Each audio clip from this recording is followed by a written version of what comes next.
এবার দুষ্টু কোকিল গানে মিমি চক্রবর্তীর এমন খোলামেলা পোশাক দেখে মেজাজ ধরে রাখতে পারলেন না কলকাতার জনপ্রিয় নায়িকা কোয়েল মল্লিক।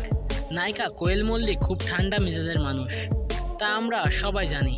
সব কিছু ঠান্ডা মাথায় হ্যান্ডেল করতে দেখা যায় কোয়েল মল্লিককে। এবার ইউটিউবে মিমি চক্রবর্তীর দুষ্টু কোকিল গানটি দেখে নিজের মেজাজ ধরে রাখতে পারলেন না কোয়েল মল্লিক।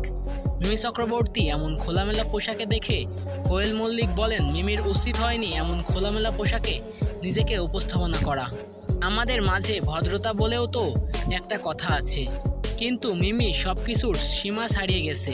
কোয়েল মল্লিক আরও বলেন, মিমির উচিত ছিল আমাদের সিনেমা ইন্ডাস্ট্রির মানসম্মানের দিকে তাকানো। তার বোঝা উচিত ছিল মানুষ তাকে এমন পোশাকে দেখলে কোন চোখে দেখবে।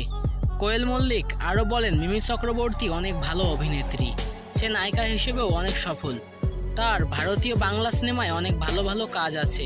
মিমির বোঝা উচিত ছিল যে এমন খোলামেলা পোশাক পরলে আমাদের সিনেমা ইন্ডাস্ট্রির নায়িকাদের উপর বাজে প্রভাব পড়বে। এখন একজনের কারণে পুরো সিনেমা ইন্ডাস্ট্রি তোপের মুখে পড়েছে। নায়িকা কোয়েল মল্লিক আরও বলেন, এখন মিমি চক্রবর্তীর উচিত আমাদের কাছে ক্ষমা চাওয়া, তাহলে আমরা সবাই তাকে ক্ষমা করব। তো বন্ধুরা, মিমি চক্রবর্তীকে নিয়ে নায়িকা কোয়েল মল্লিকের এমন মন্তব্য আপনাদের কাছে কেমন লাগলো তা অবশ্য কমেন্টস করে জানাবেন।